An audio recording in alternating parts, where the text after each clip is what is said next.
we're back for the evening here.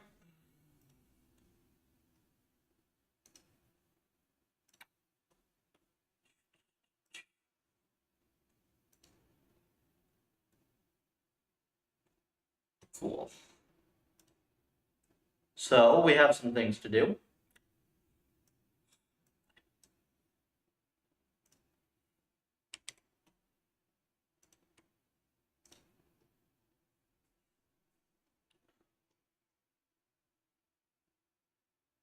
I want to look at the sweeps. Hey, Linky.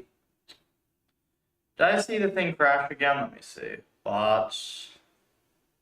No, back up. Ooh. Very nice.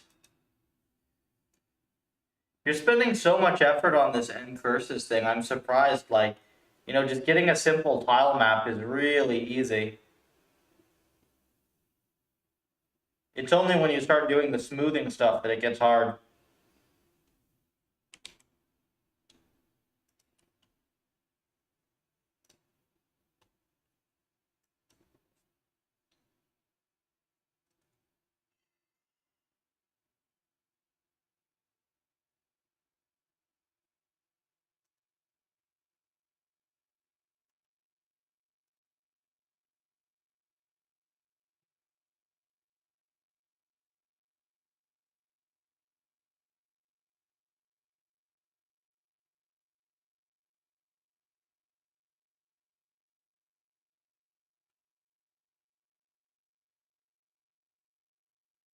Wait, sys running time, 141.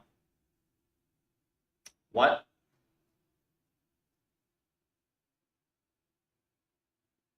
Ah. That's kind of nutty.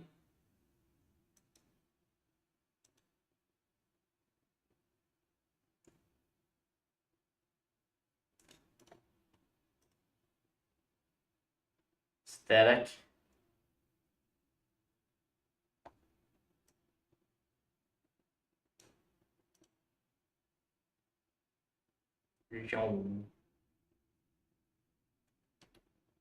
They're definitely good runs in here. Hyperpram sweeps are just a little screwy.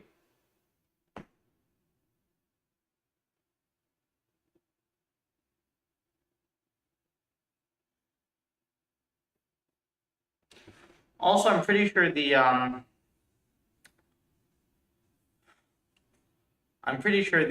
experiment, the GP is taking forever. There are too many data points in it. It's pretty weird, but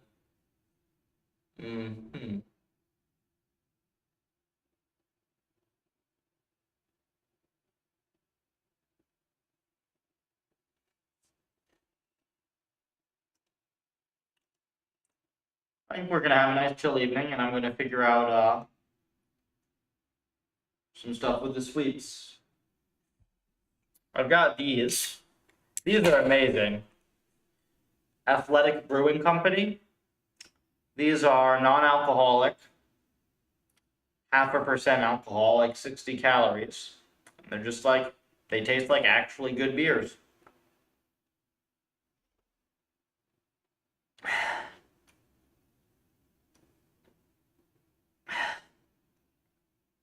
Pretty great.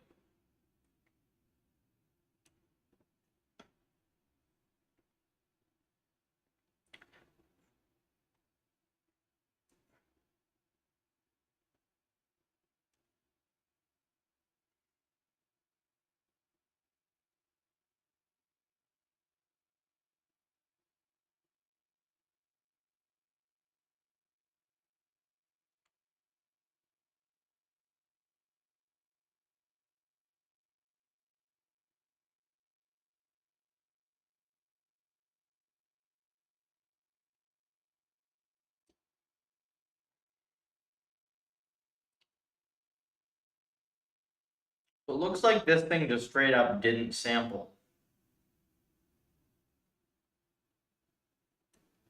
Like substantial regions here. So what we're gonna do for this We'll take this on one screen.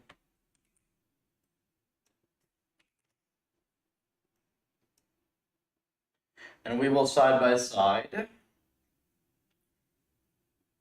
believe it is this other sweep here.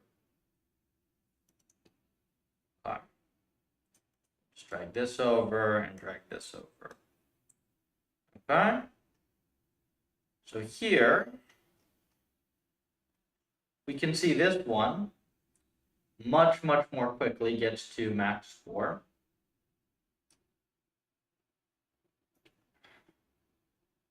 It does have higher initial cost. So actually this sweep of ours should have been very quick. It only wasn't quick because of the Gaussian process shenanigans, which I thought were the same, but something is definitely screwy there.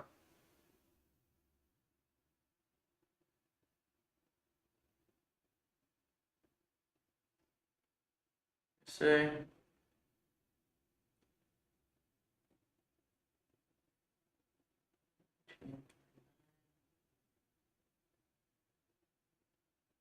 Yeah, these things don't take an hour, but they're taking an hour to launch.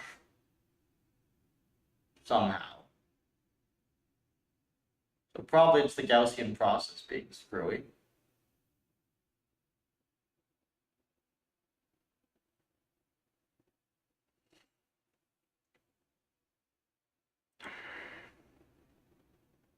This has a lower floor on total time steps.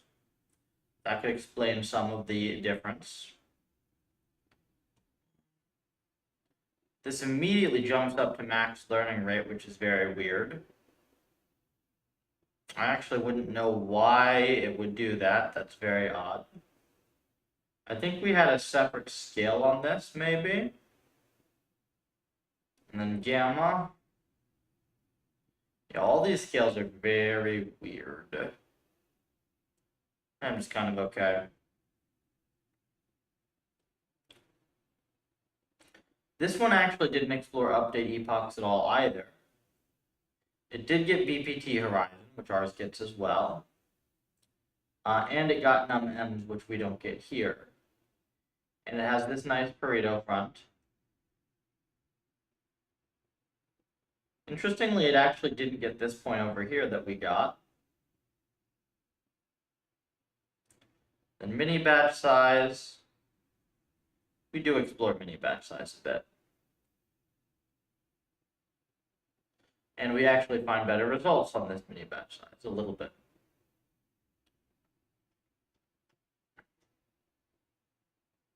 So I guess we look at dev. We look for culprits.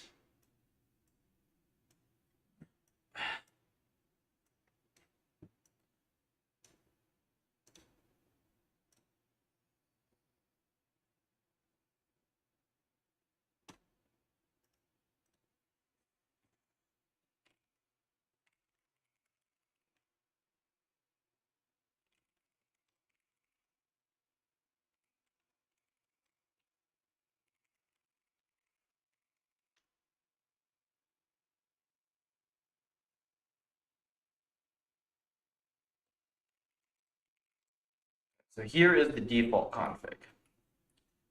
We will also pull up here.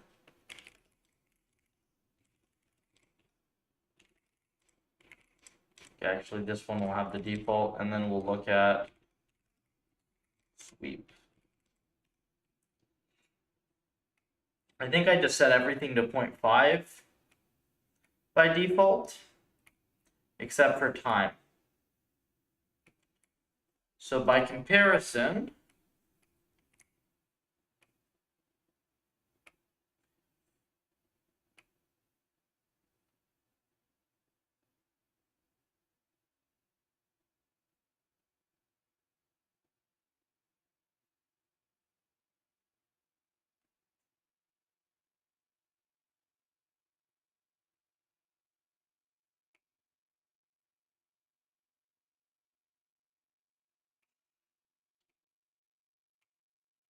okay, most of these are 0.5. Ones that were 0.25, BPT Horizon, and actually I think num-ems, those num-ems set too. it was set to 0.5. So this is actually the same as before. In fact, pretty much all of this is the same as before.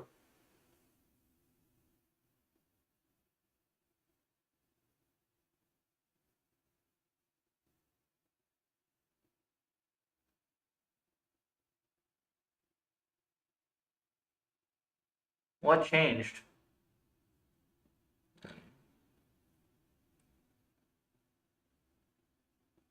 What changed?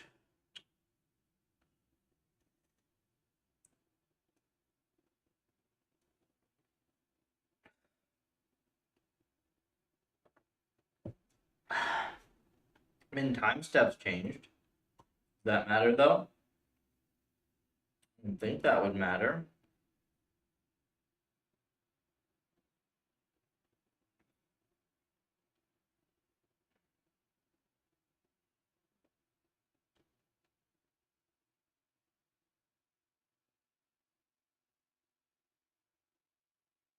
Because none of the problems that I see here. So,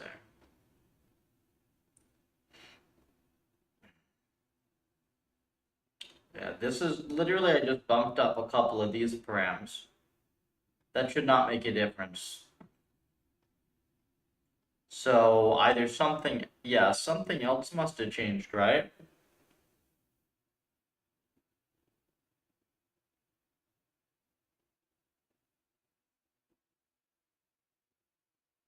I don't think I've run a good sweep in a while on that.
Hmm.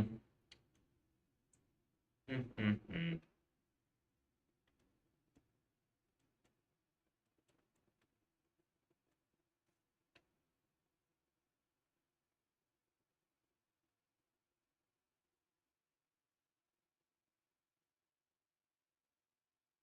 This shouldn't be the bottleneck.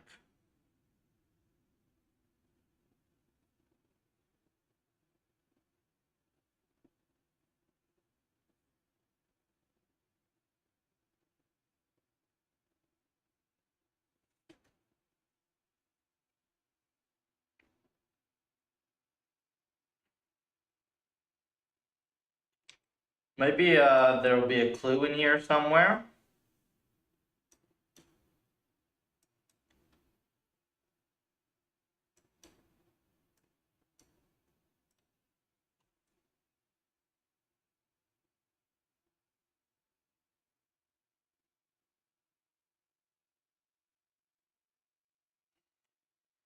You're not going to get hardware usage actually, right?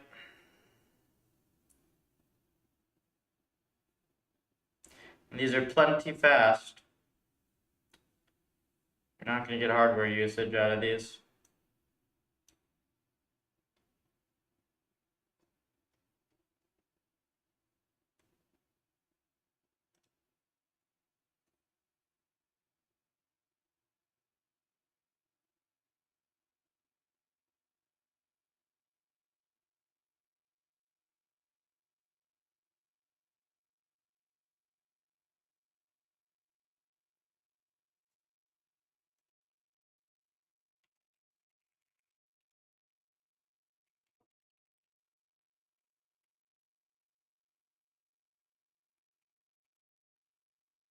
there it is.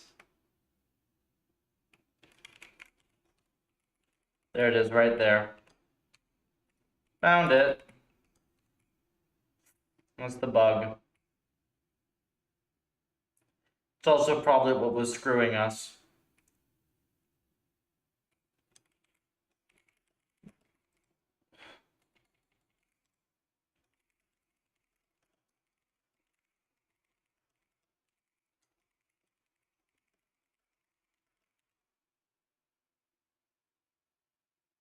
We can rerun and now stuff will work. Rerun both of them, actually.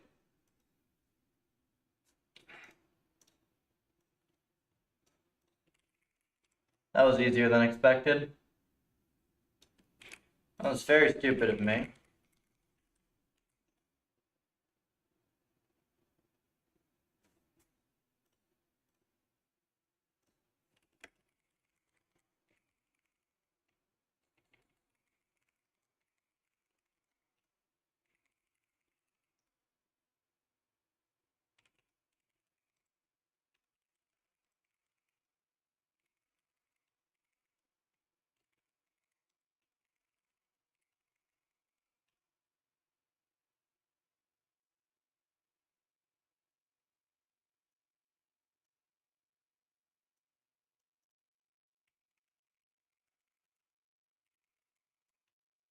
Behind by 30 commits.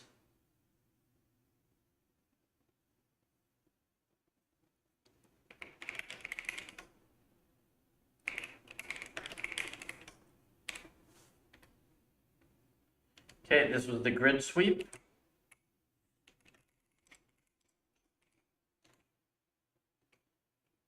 These are auto scaled. So we will put these on manual scale.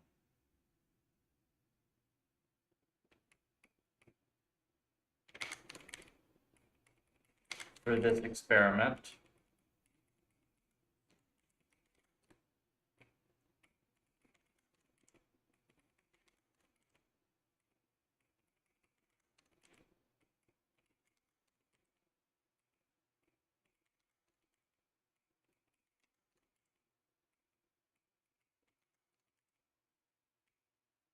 Very nice.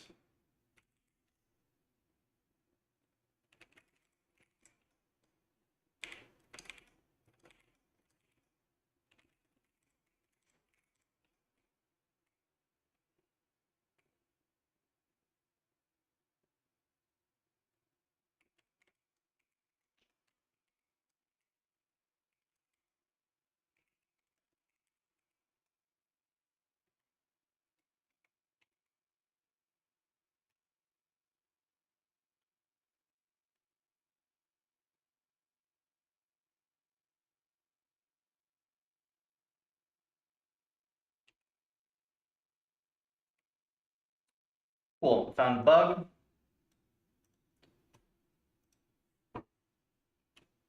Very nice. And we will leave that be.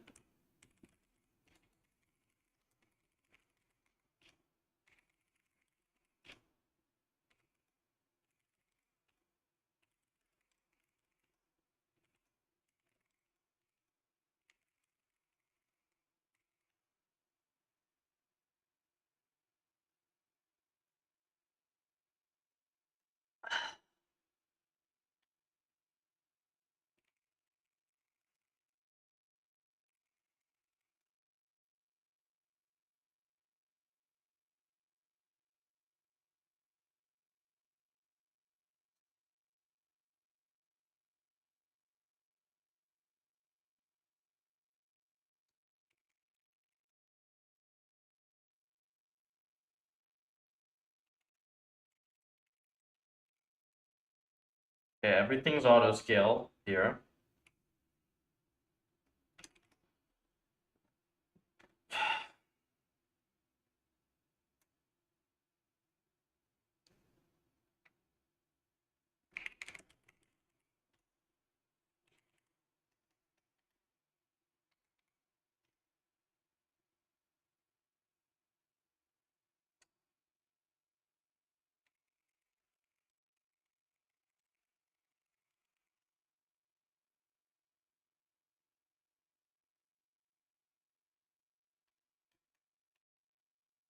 That's Spencer's PR.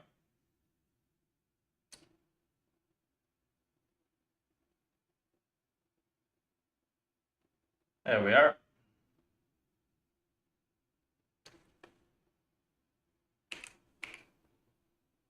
So,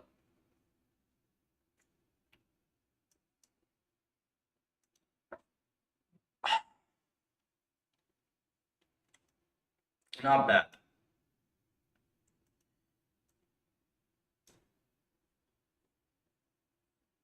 That was kind of too quick.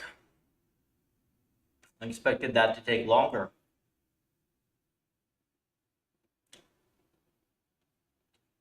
I mean, we'll get the E3B box soon enough, so we'll be able to run more sweeps. Is there anything on the Discord? No, not really.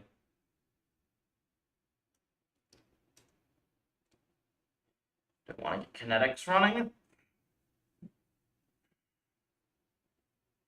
Could try to get kinetics running.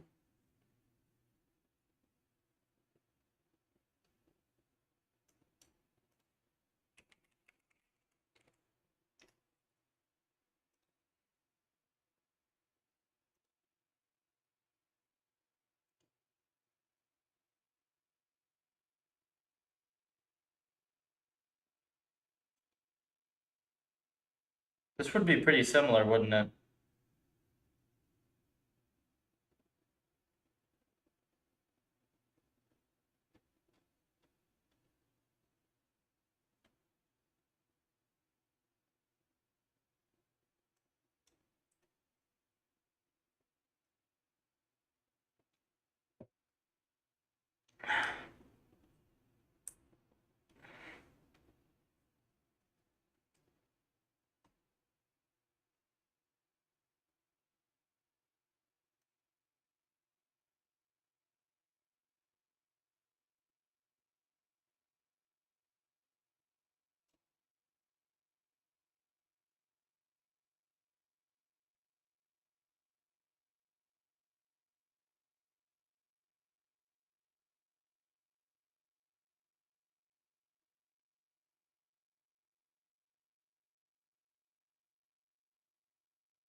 Oh man, you guys didn't ship a pip package?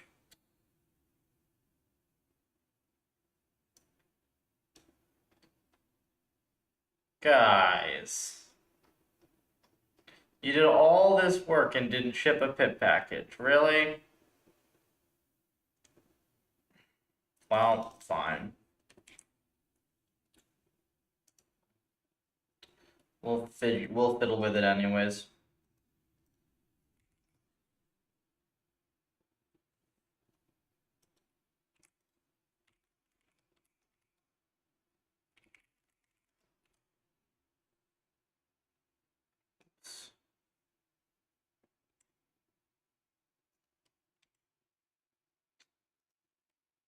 Where'd the thing go?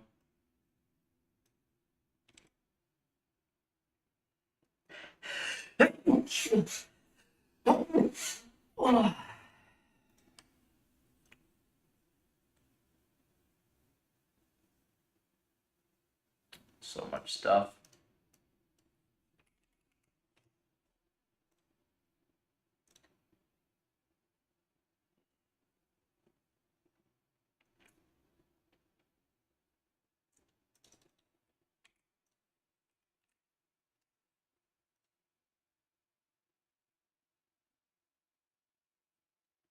Recommit install.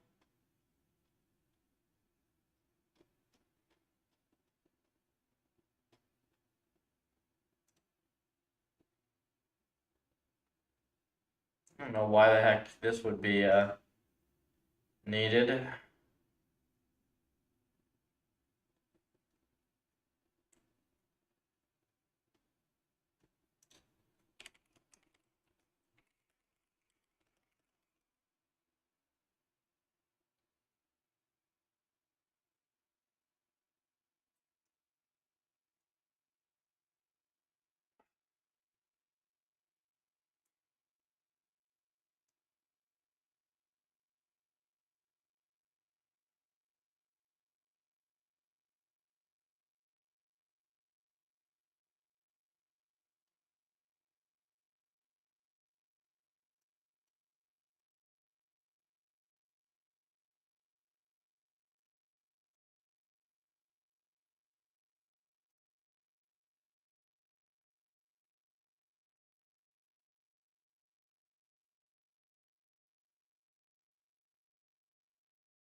Does this break? I swear if this breaks CUDA.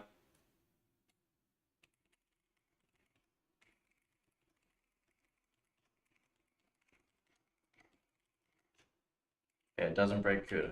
Good job.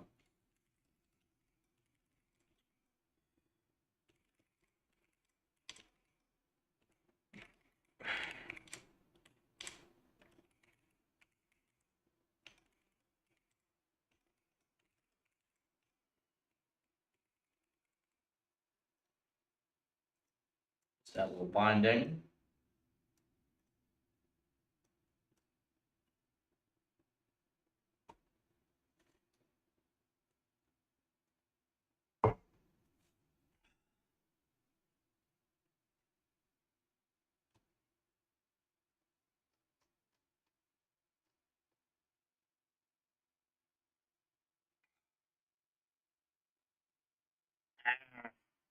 Don't give me code examples that don't run, that don't have imports. Damn it.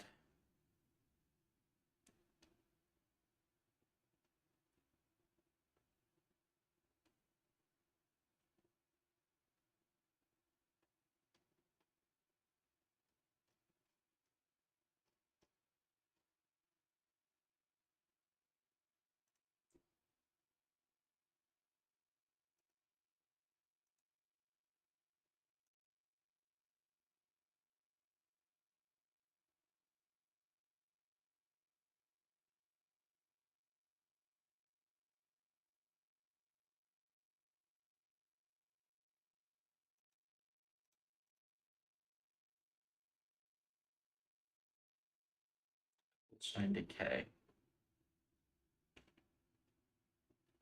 Where are they getting these things from? My gosh.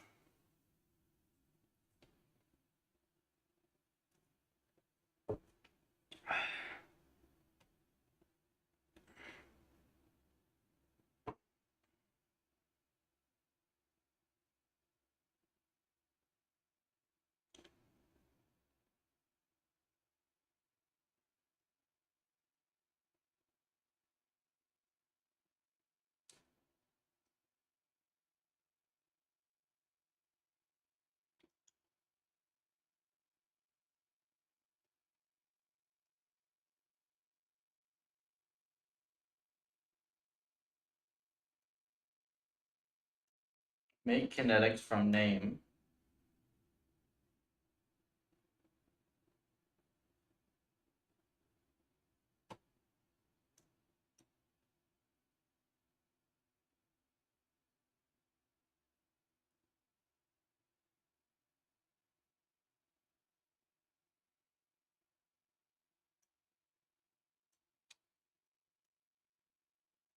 Is there a way to just have it randomly sample?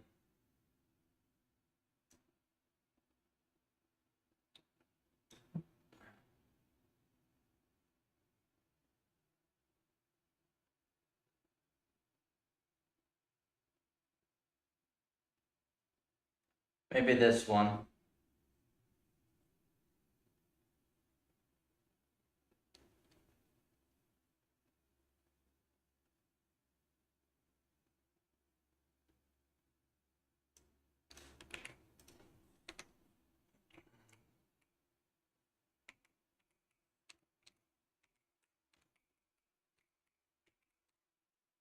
See what they import.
Freaking Hydra, man.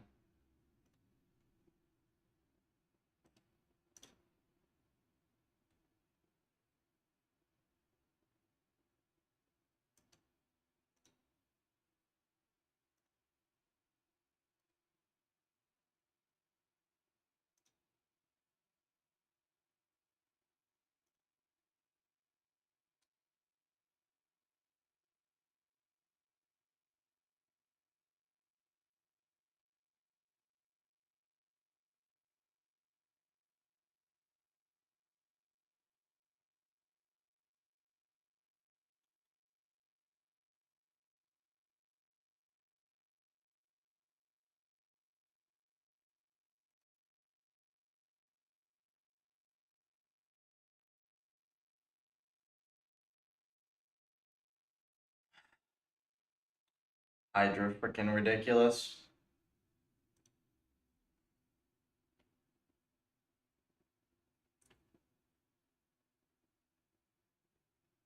Kind of funny that they re-implemented a bunch of like the canonical tasks.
It's this one is the one we want. Free and func with list of levels.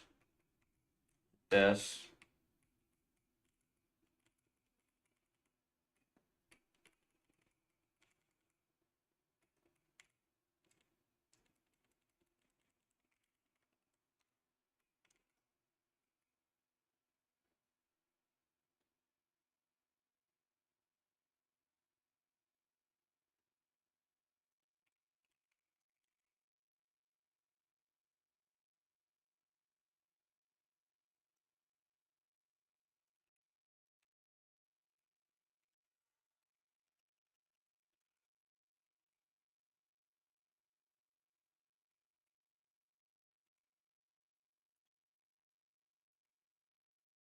What is this generate?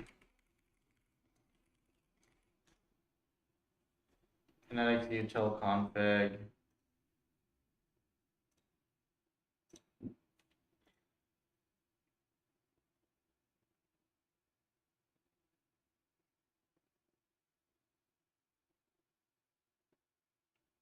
So m params equals n params. And then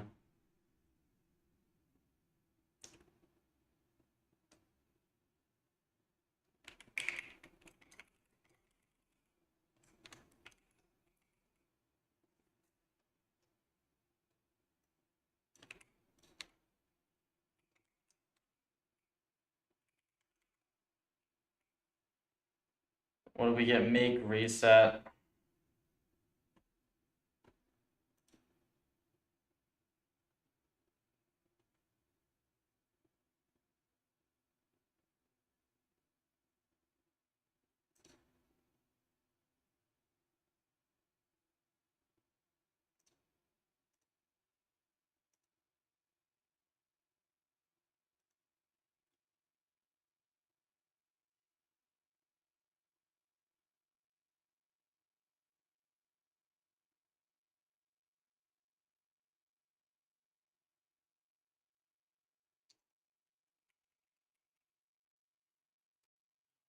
Size.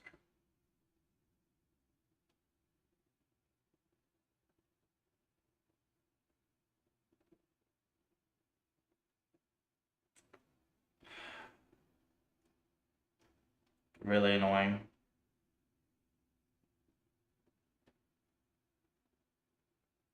Hey, Insomniac, how's it going?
Eval levels.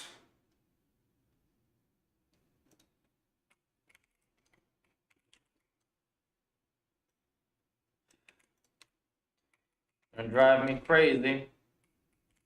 You're gonna drive me crazy.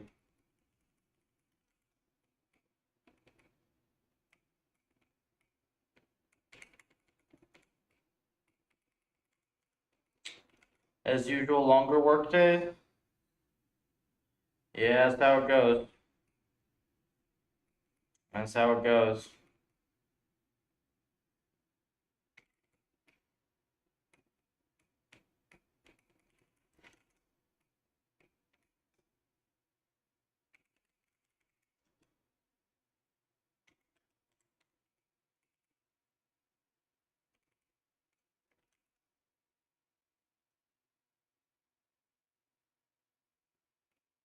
That ought to be decent enough, right?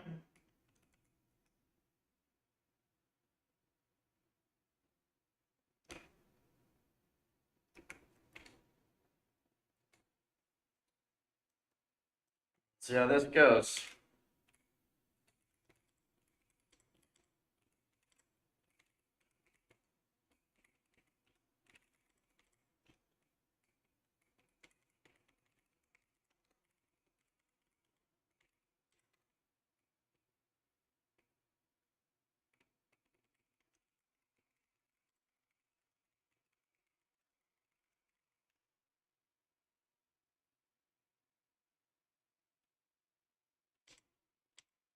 Make. Heck. Oh, wait, hold on. Make kinetics M. Fun name. How does this work?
Oh, you guys didn't do sim links?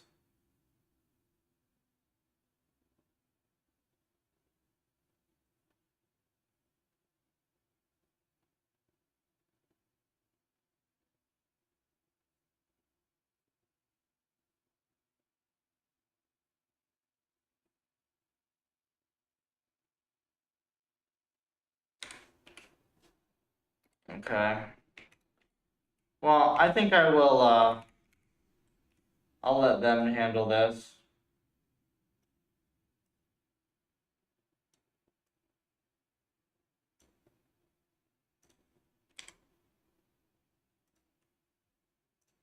I'll let them handle their own packaging stuff.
All right. Just had to send some quick messages.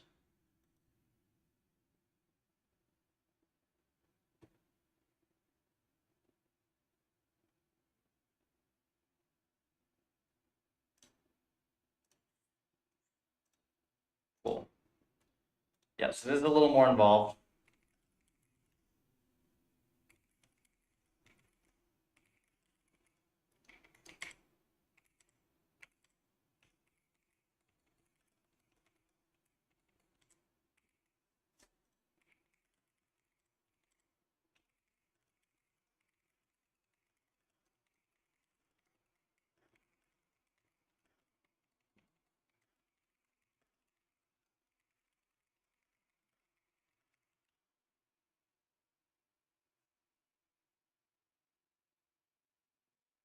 I need to push this just yet. Can I hack around?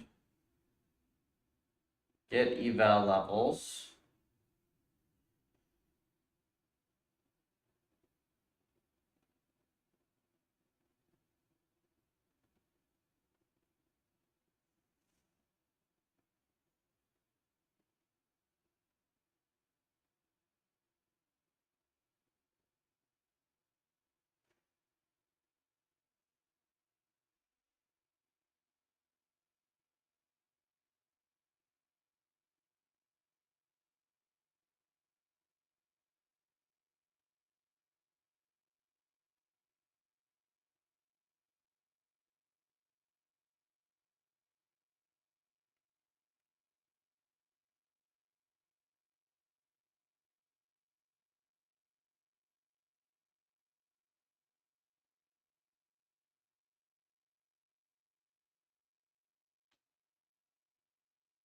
Base dir.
What's up? Safe. Hey, how's it going? We are fiddling with kinetics at the moment. I promised Jacob Forrester's lab some compatibility patches as part of a new collaboration at NeurIPS. And then I got pneumonia, and then I never did it. So I'm doing that now. And it looks like some of the jack stuff is stabilized a little bit, which is good. But there are still some things missing in here. That's where we're at the moment. Kinetics has the potential to actually be usable. You know, not many people are actually, and when I say not many, I mean nobody is actually releasing M's as fast as Puffer, except this one, maybe. Maybe this one's fast enough, we'll see.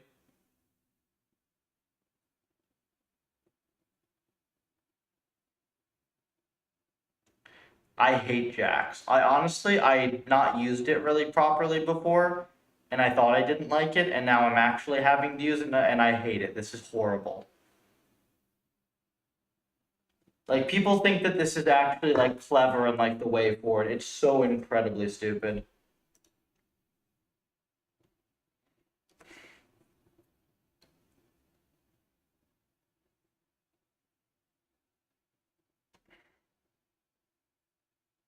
On earth is happening here?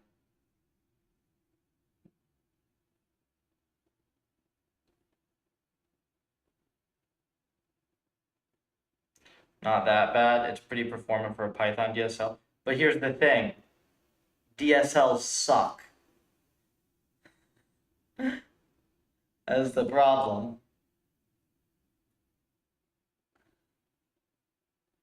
The heck?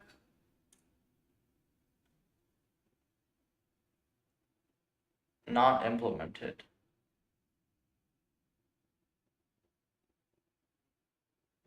Not implemented. Very weird.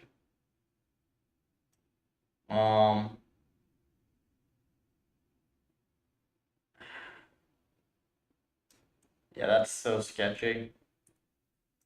Alright.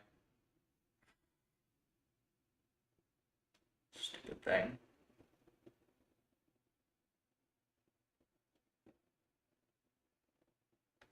Here, look, all I have to do in order to convince you that the Jax is stupid, here's an actually good repository written by one of the most talented people I know. This is what Jax makes them write. Ready? CraftX. And then we go to baselines. And then we just go to like their PPO. And then we just scroll down and watch this shit at the top accumulate. Oh, we're 4 deep nested. Can we go for 5? Yup. Oh, that's 6 deep nested right there. Is it 5 or 6? Oh, now we're 6. Wait, 1, 2, 3, yeah, 6 deep. 6 nested functions. This is horrible code. This is bad, and you should feel bad about this.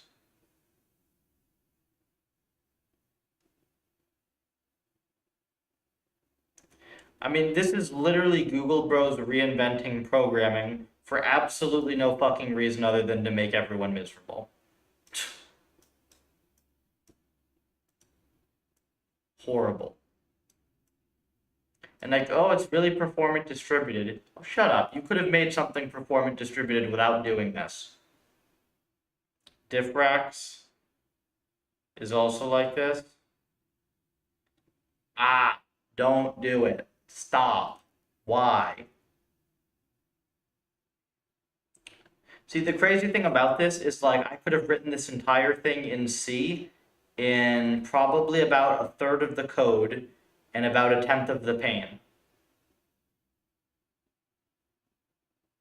Like literally this guy went and re-implemented his entire project in JavaScript just so that he could get like cool browser demos. I would have just gotten those for free.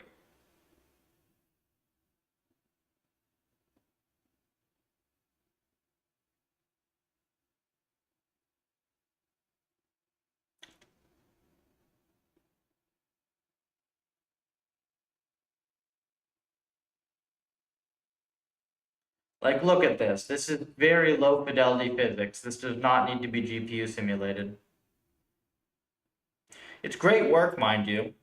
I mean, this guy is one of the best people I know at the moment in RL, but it's just like, ugh, it hurts to see this because I know how much more work this was than it had to be.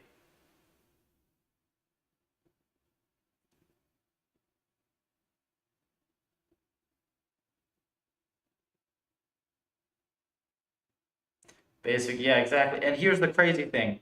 He started with a C library. Fox2D is a good, fast C library for this, that he then ported to Jax so that the whole thing could run on Jax, instead of just writing the M's in C. It would have been so much easier to just leave the M's in C.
Does this not have observation space?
This is actually very annoying to figure out.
Superinit observation space.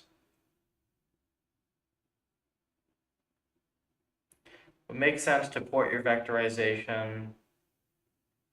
I think that they're doing that in Gymnasium because I gave them the go-ahead to go do that as long as they keep the puffer name on the back end.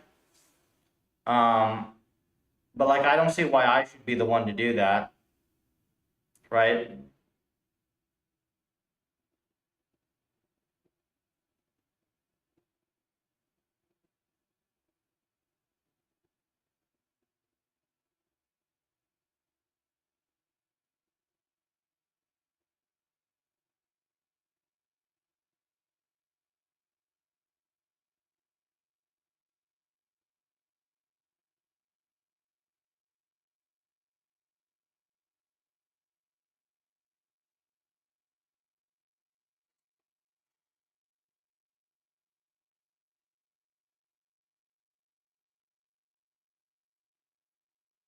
The thing is that like as fast as our vectorization is, we barely even need it anymore. Like our new puffer M's are so fast, you can run them on one core and you have maybe 10% overhead. Most of the time, like most of our M's, we run them on like 2 cores back and forth, just so that it's async, and then it's like 0 overhead. But like our M's are so fast, you barely even have to do that.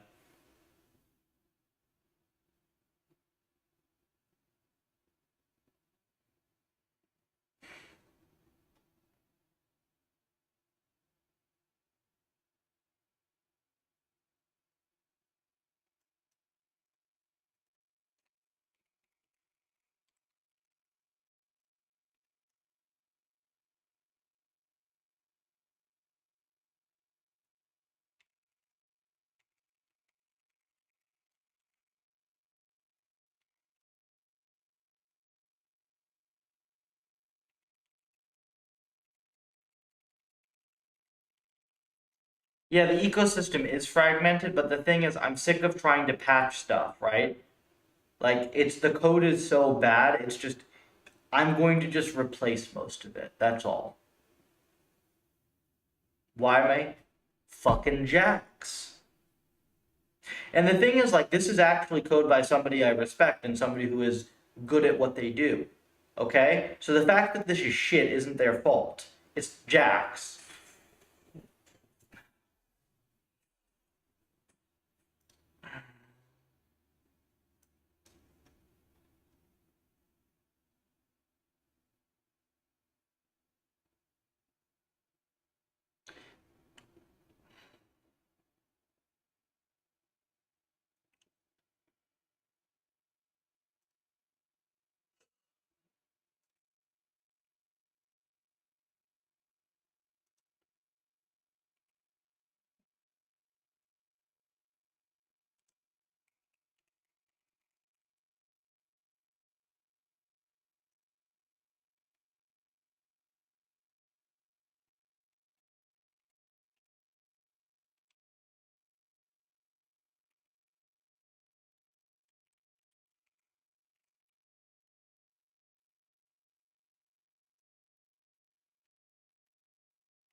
I can't even, like, I literally can't even patch this. It's so bad.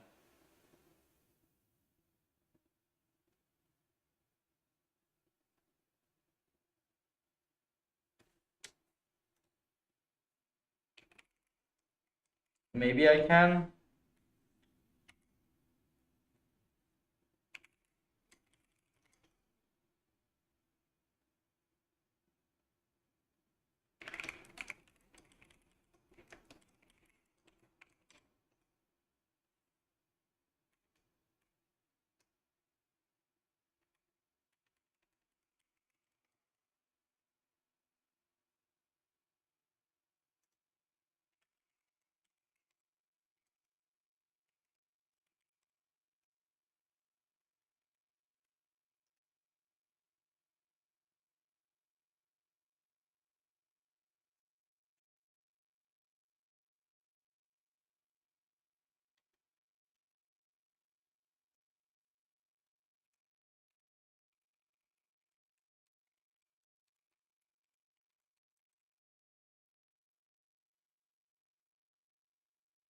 Ridiculous.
What do you pass to this freaking thing? M state. Okay.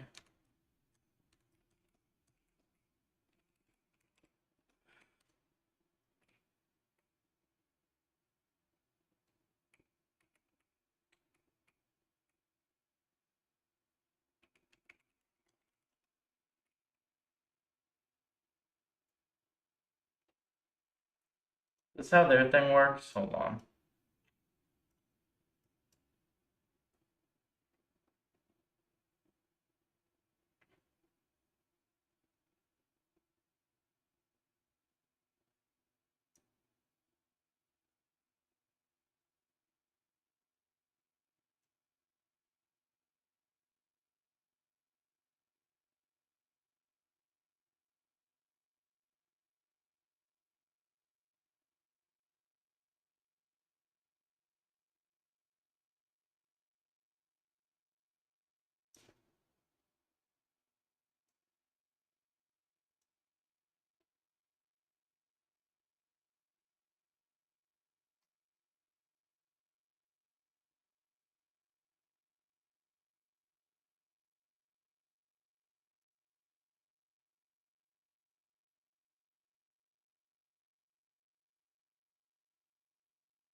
preset type equals replay.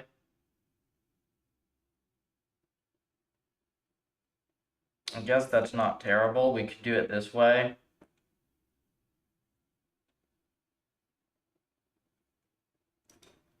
Let's try this one.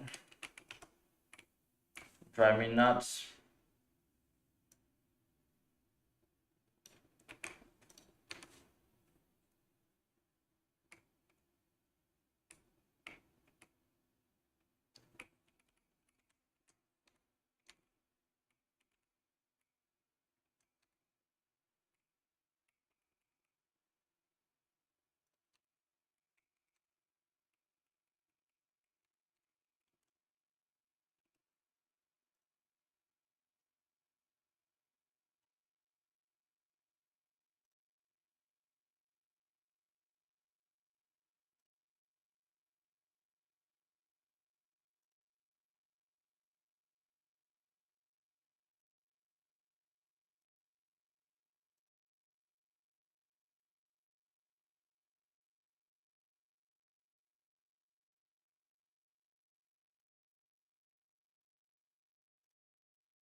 Christ.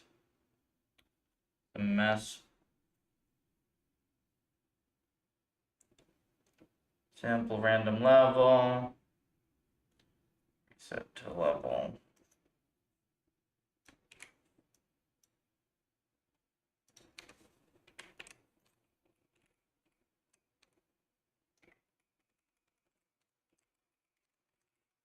Would there be any benefit to moving all of Puffer to C?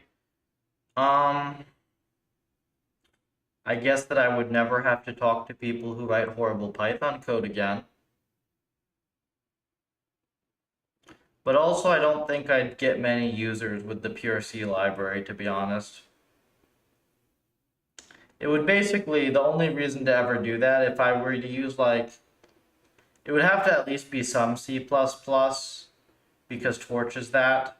Or you'd have to use TensorFlow C, which is ass. With Python, well, that's, what do you think it is? I mean, the environment's in C. For our native M's, the vectorization doesn't do anything. And then the learning is in Torch, which is C backend bindings, or C++ backend, right?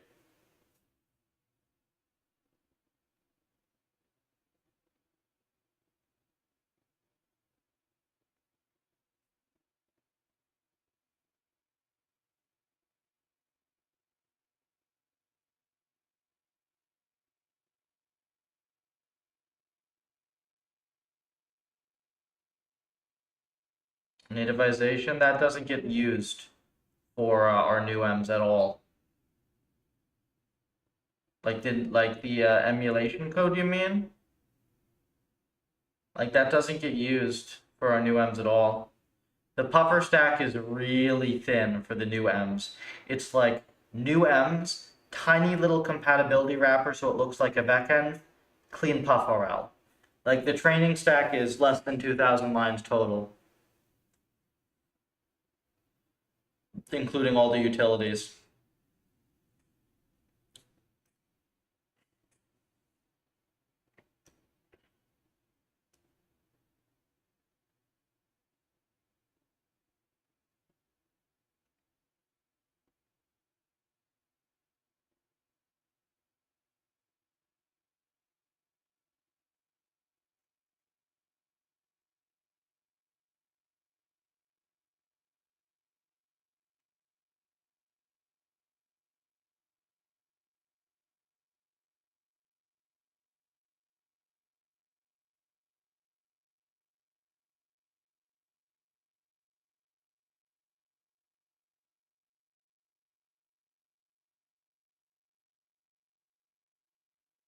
Any major gains? Algo improvements or just good code? Well, no, there's probably substantial overhead in the just the fact that there's like Python glue in the current trainer. But like that's on the docket, right? Heck, literally anybody can go help with that. Like you don't even need RL experience for that. That's just optimization stuff. Hell, like if you wanted to, you could go look up, like you could go figure out for us, like what flops are we pushing compared to the actual flops the GPUs are capable of, and then try to get that number to go up, right?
Matching feed and PufferLib. Yeah, all you would do is you'd go figure out what flops the GPU is capable of, right? You'd figure out how many flops training takes. You would have like a utility or whatever to do that. And then you would compare the current puffer throughput to that. And you'd look for optimizations.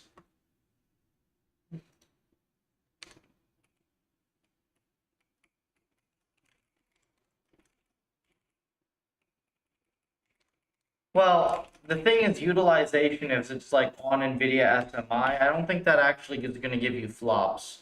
I think you actually have to compute. I mean, there's a way that people do it in LLMs. Like LLM people do this, right? They have like percent MFU or whatever, maximum flop utilization, something like that. So you'd actually like make sure that you'd actually have to go and figure it out. But I wouldn't be surprised if we're on like 30 to 60% of what we're capable of here. I really wouldn't.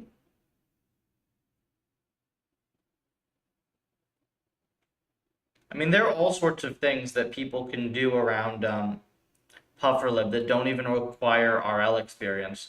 Like, there are tons of just like ML engineering and like general ML research things that aren't really RL specific that we need people to do. Because I just do things as I have time to do them, right? I just go from like highest priority, next highest priority, and so on. But there are a lot of things to do. I mean, I've been onboarding Spencer and Captain for this. They've been two great contributors. We need more people though. Just building stuff.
For simplicity, Jax has eaten this error message. Please go fuck yourself. Very helpful, Jax. Thank you.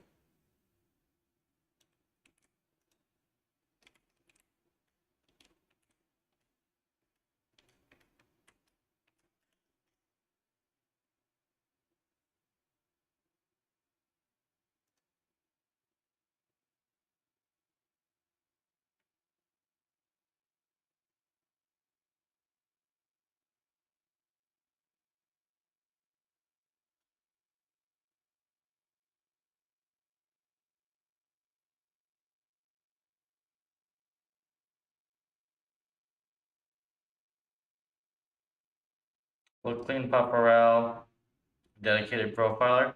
Yeah, I would just, if I were doing this, I would just go look at what they do in LLM land and figure out how to do it for Puffer.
Oh my god, I found it. Holy hell.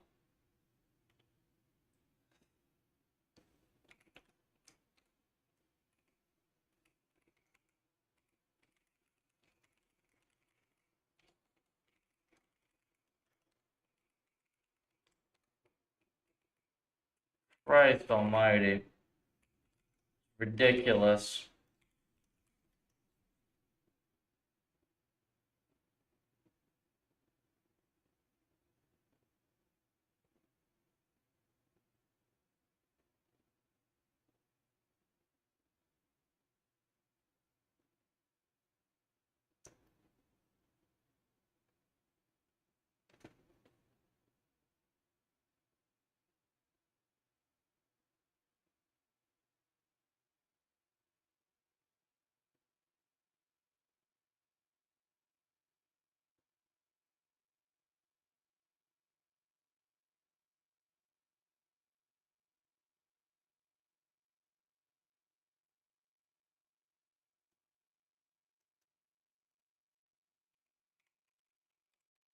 If the action space is normal, who knows?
Yeah, this one's easier.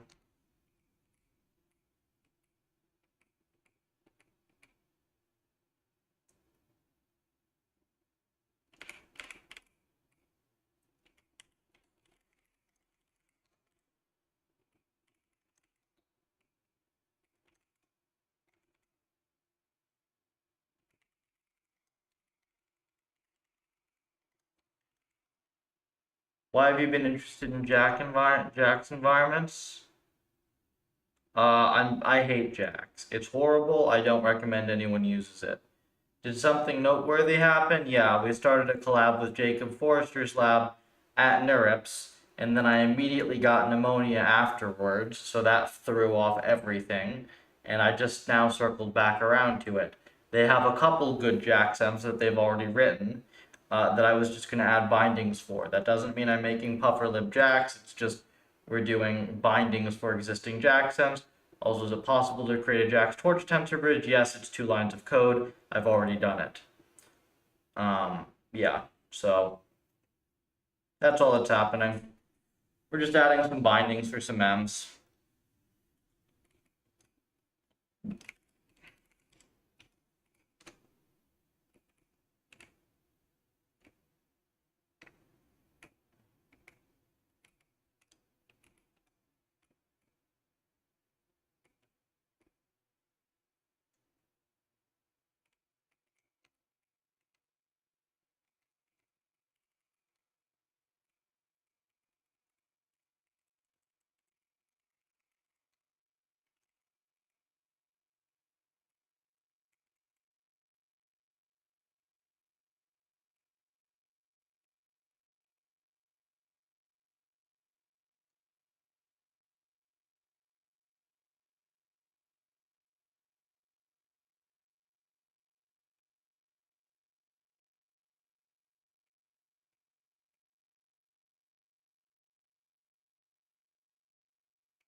Or we just do this.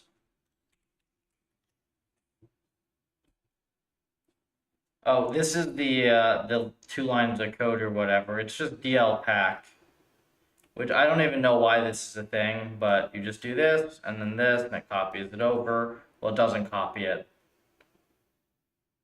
It just bridges.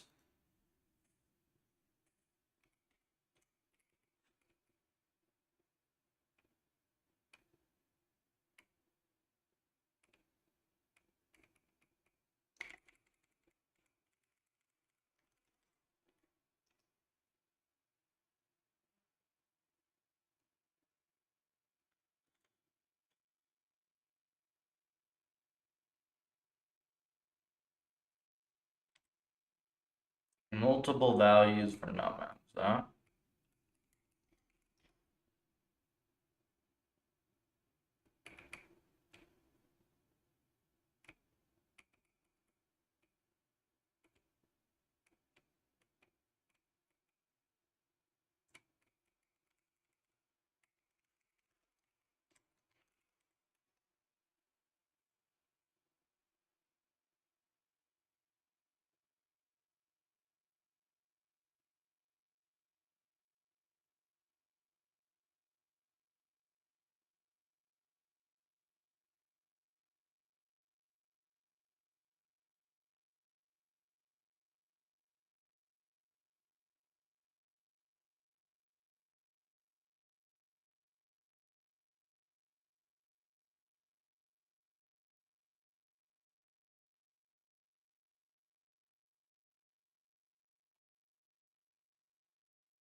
Oh, come on. Conversion of multi-discrete not supported.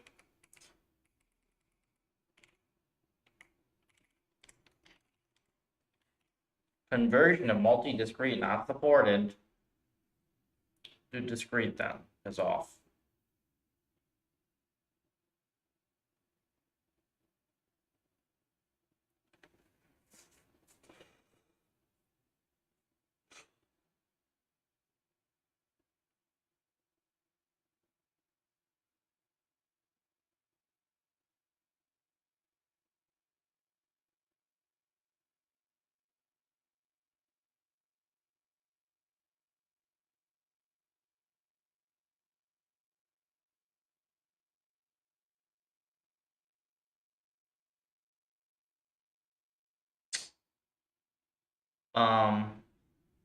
I specified discrete, thank you.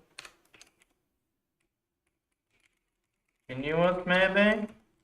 Then will you allow me to do what I want?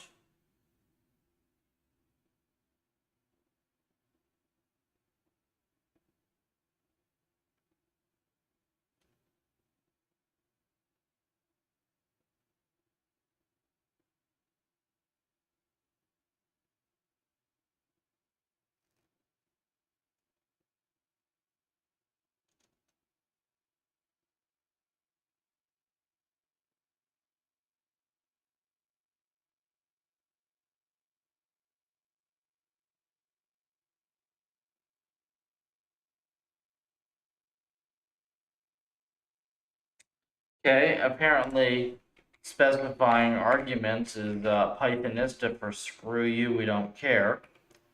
So let me figure this out.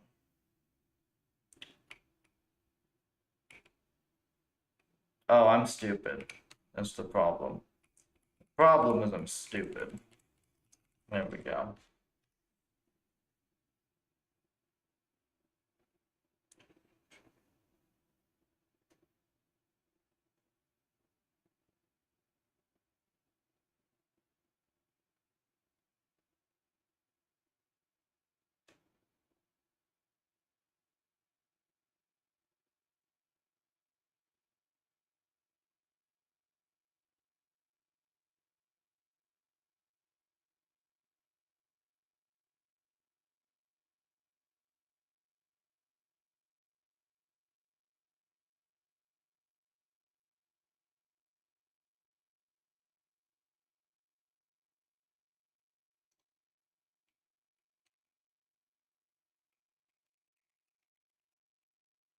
I missed this.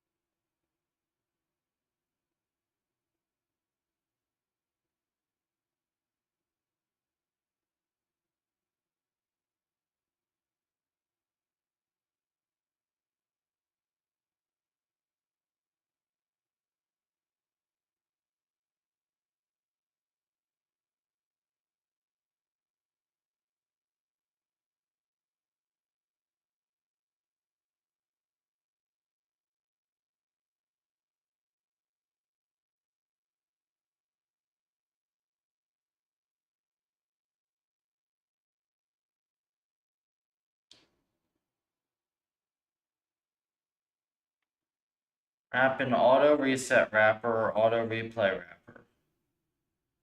Ah, I mean crazy. I love sample code that doesn't work. So great.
And it's crazy, like, me dealing with my own code, it's like, with PufferLib code, it's like Zen, it's easy, tons of work gets done very, very quickly. It's like I can add whatever I want without having to rethink a bunch of things.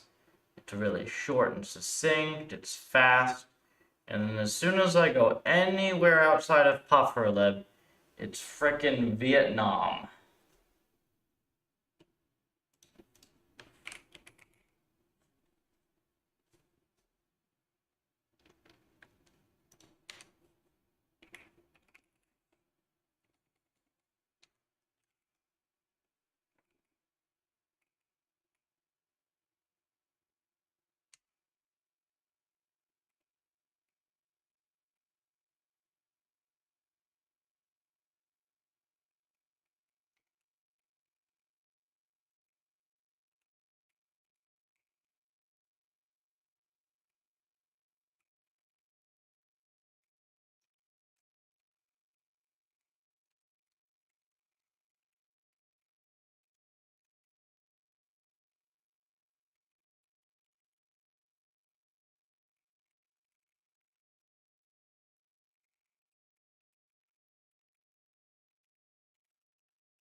You know, the compile time on Jax is like just a kick in the ass.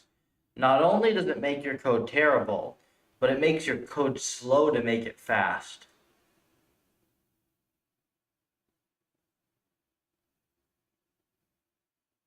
I think there is a way to run it without the JIT, right?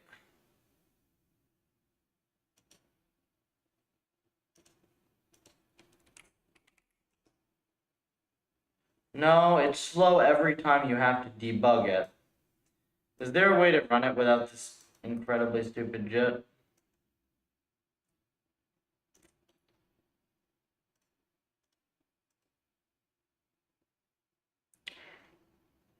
Why do I want the code to be slow once? I want it to be slow 0 times. Well, don't you think debugging is a rather important thing to not be cursed? Oh.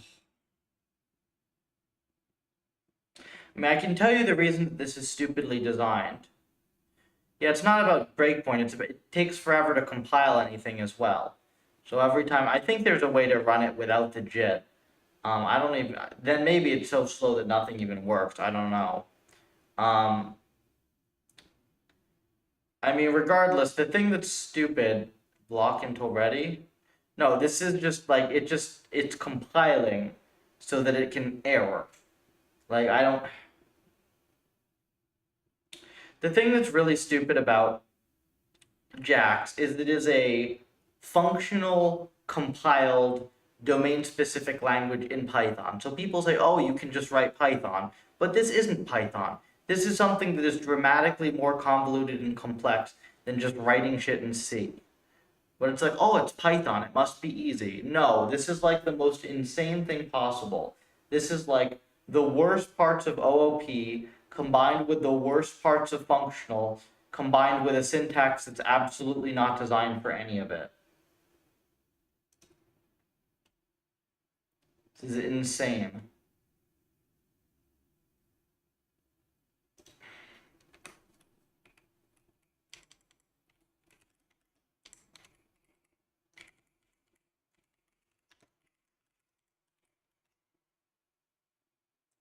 Jax disabled JIT.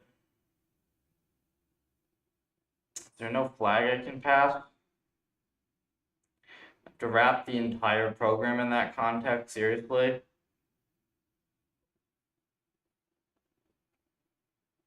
Ugh.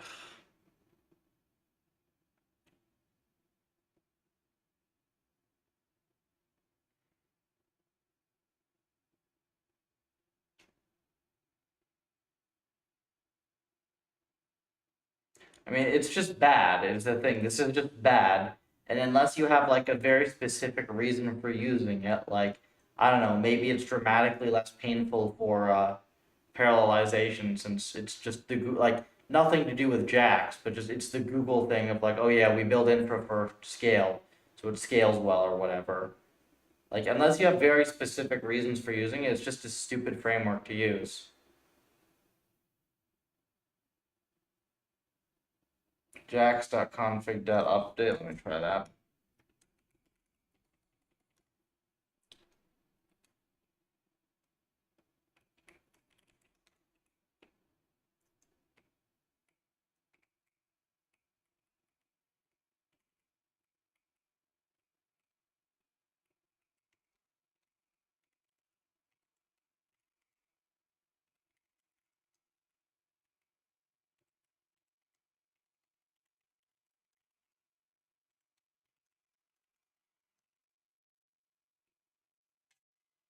Maybe at least this makes it debuggable.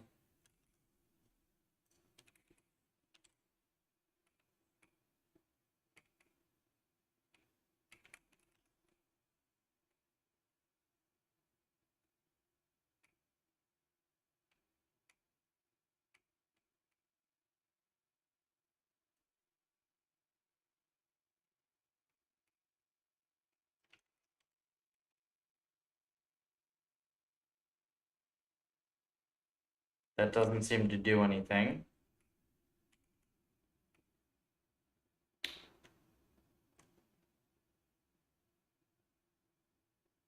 Still slow.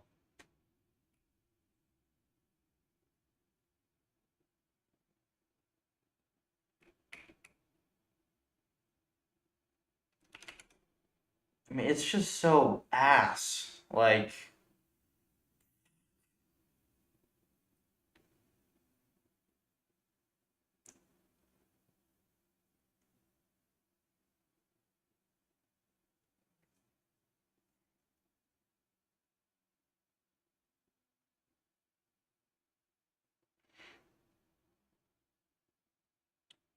debugging flags.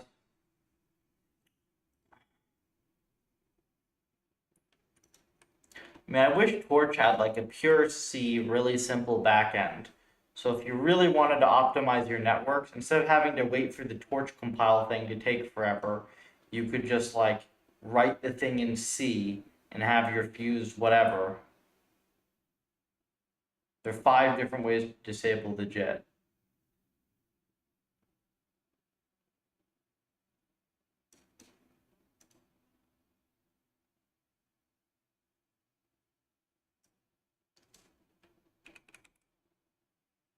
Maybe I do this.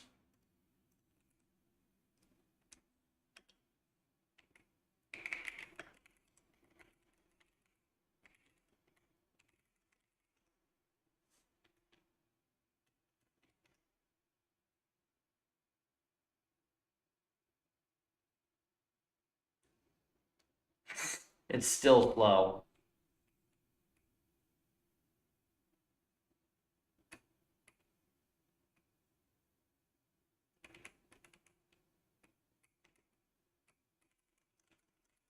Such an ass.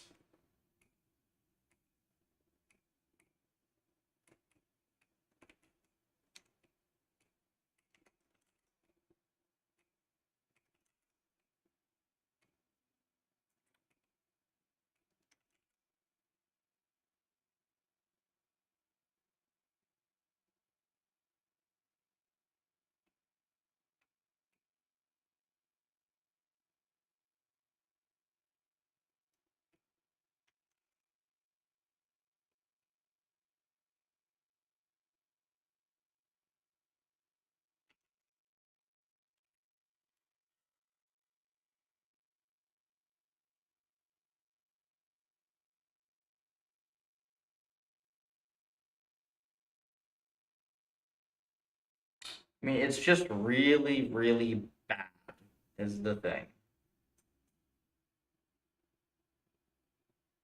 Does Torch have compile caching?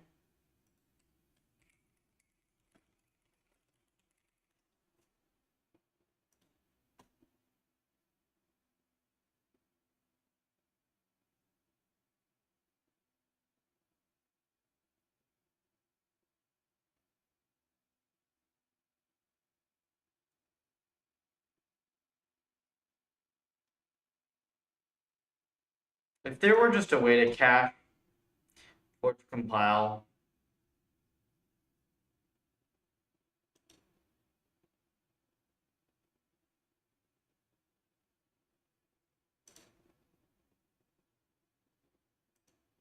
compile causes pain in the ass as well.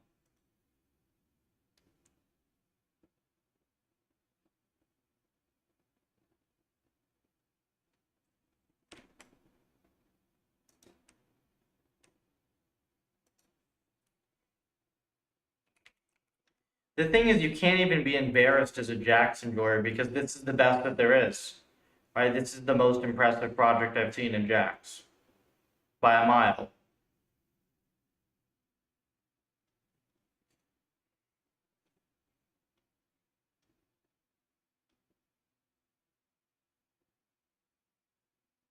So this isn't the worst that Jax has to offer. This is the best Jax has to offer.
You need this thing.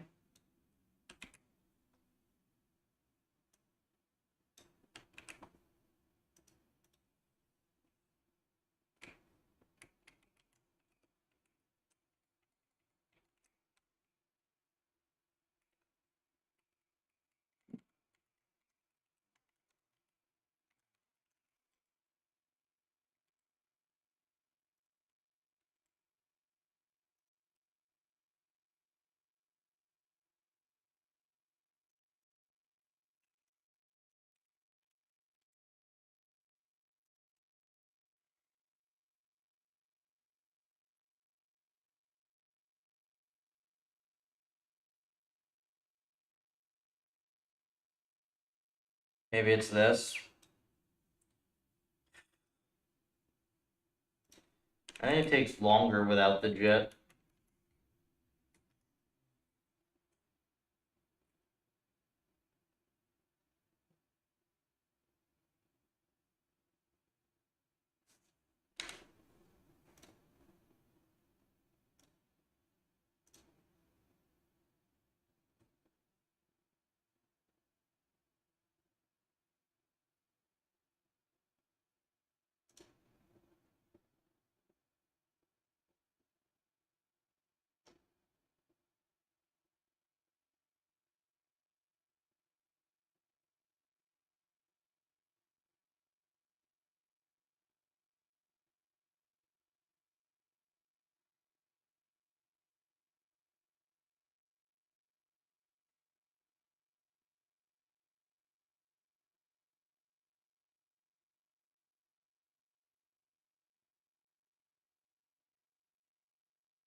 Yeah, this is funny. Like,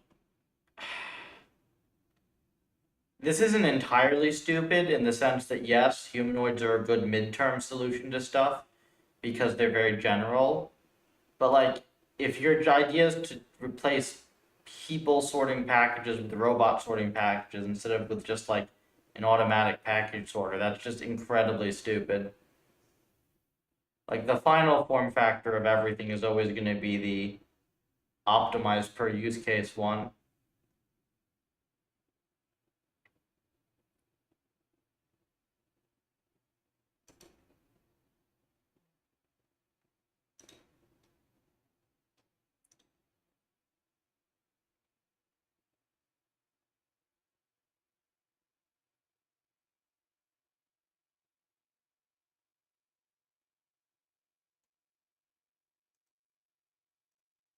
Argument must be okay, so that's something. That is something. Hit reset.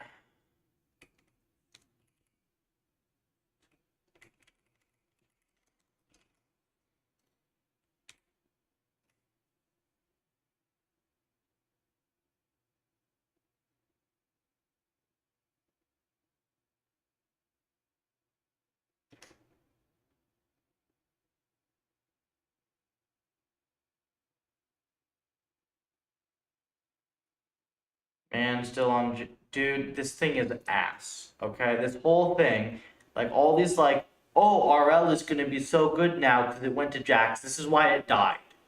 Because you people chose something stupid to get on to next. Because you couldn't leave Python. You had to keep it in Python. You'd pick the stupidest DSL ever as long as it looks like Python. Jax 2D is the quadratic in the number of entities. Yup. Quadratic in the number. It shouldn't have. God. Should be freaking linear.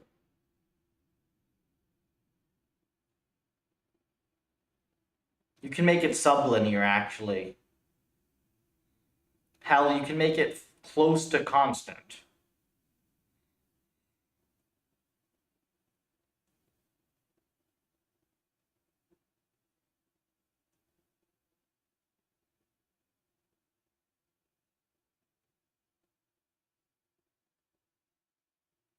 But this isn't me shitting on this project. Like, quite the opposite. Like, I think this is probably the best Jax project out there in RL.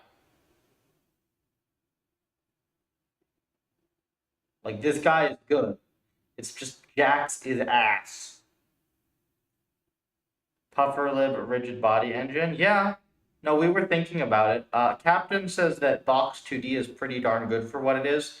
Their C library, and that it's still actively developed, and that there's not much you'd want to do on top of it. I haven't really looked yet to see if I agree, but I don't think we'd want to do just 2D either if we were going to do it, because like we're going to need 3D as well.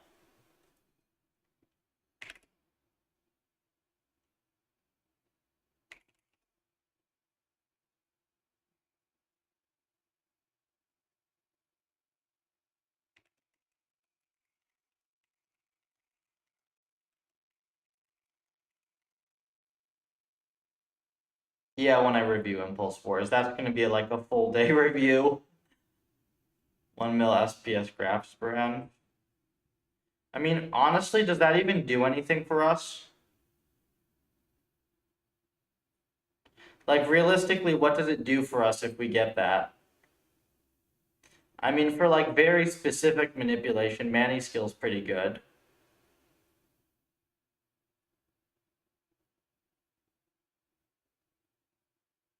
I don't think that that immediately gets us like $1 million in annual revenue somehow, right? I don't think that it allows us to really improve much in general RL, just very specific control robotic stuff.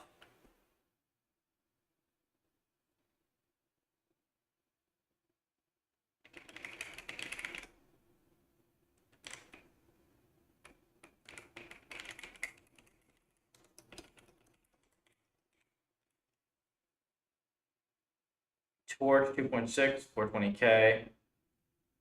Not much slower, good. But Captain, is it Torch 2.6 or is it the CUDA version? Can I ship Torch 2.6 with CUDA 12.4, or do you need higher CUDA?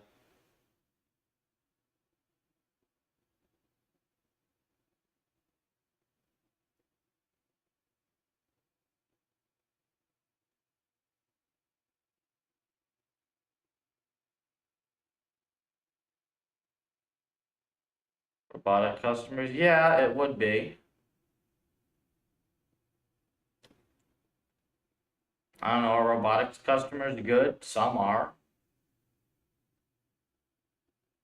I'd way rather have a power grid want me to optimize their like power allocation or something. That's a $10 million contract. That funds a lot of research. Let me ban this stupid bot. Go away, bot.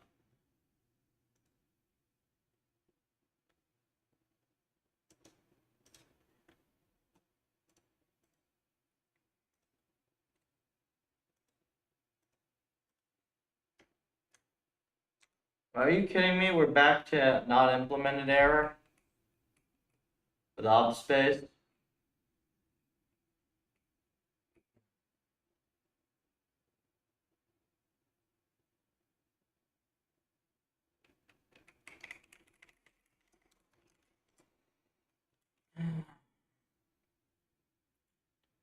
It's busy. 12.1, 2.6. I mean, I can go to 2.4. I mean, to 12.4. I can go to 12.4, no problem.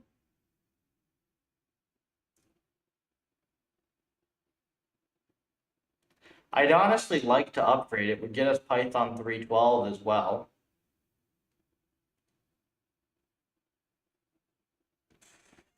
But like, CUDA drivers are CUDA drivers.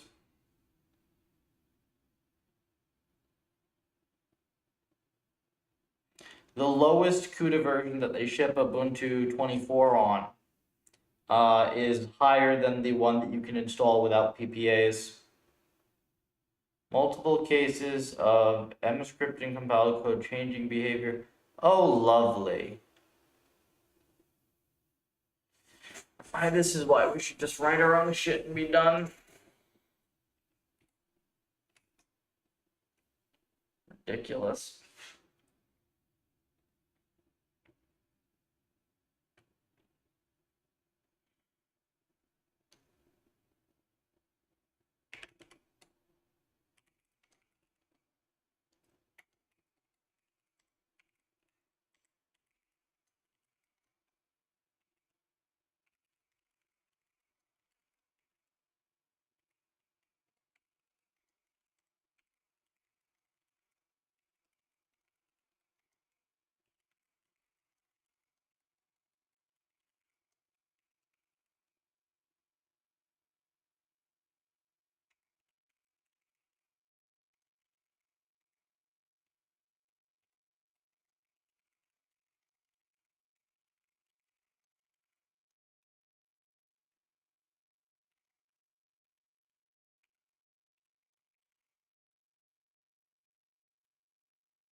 Looked into channels, last PyTorch. Only fix memory layout, you have to keep channels. It only affects memory layouts after batch down. What do you mean it only affects memory layout?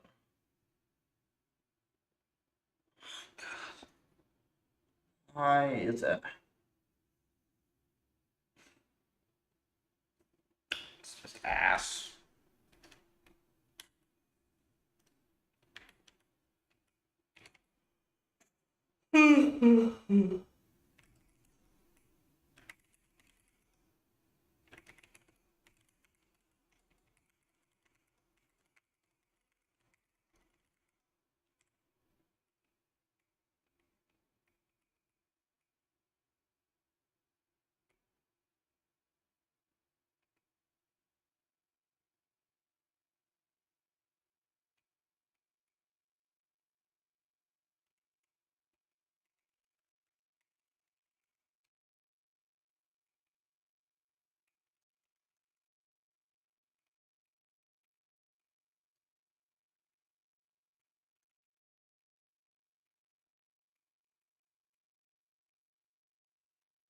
This is a good stopping point for tonight. Well, a couple other things I have to do, but I want to just ask this guy how to fix this.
Order displayed to, oh god, PyTorch.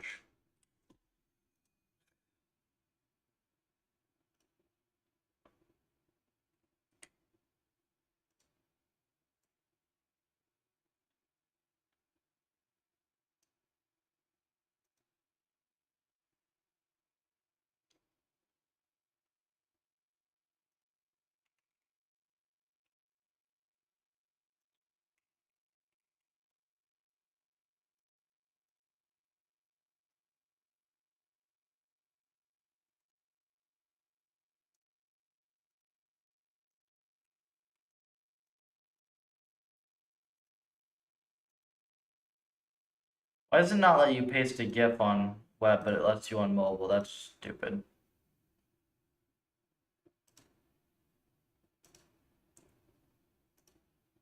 Oh, whatever.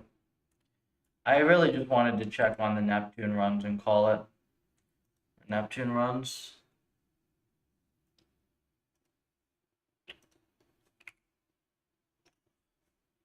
We now have several projects around Puffer that need doing. So I'm gonna get stuff done here. Okay, so that bug is fixed. I fixed a major annoyance with sweeps that I introduced, I don't know, a couple days ago. Yesterday, something like that. So we do this, we do this. Yeah, now this is actually doing something cool. We'll have a result for this in the morning.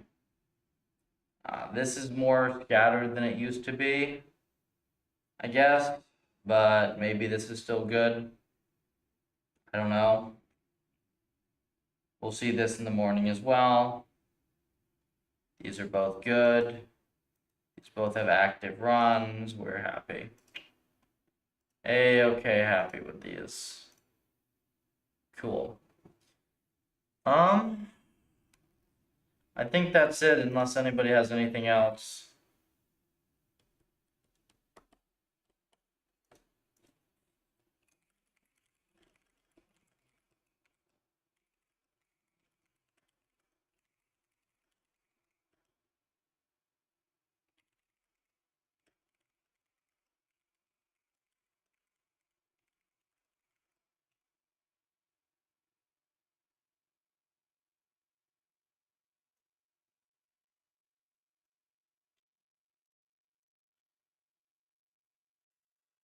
Yeah, I'm gonna go to bed.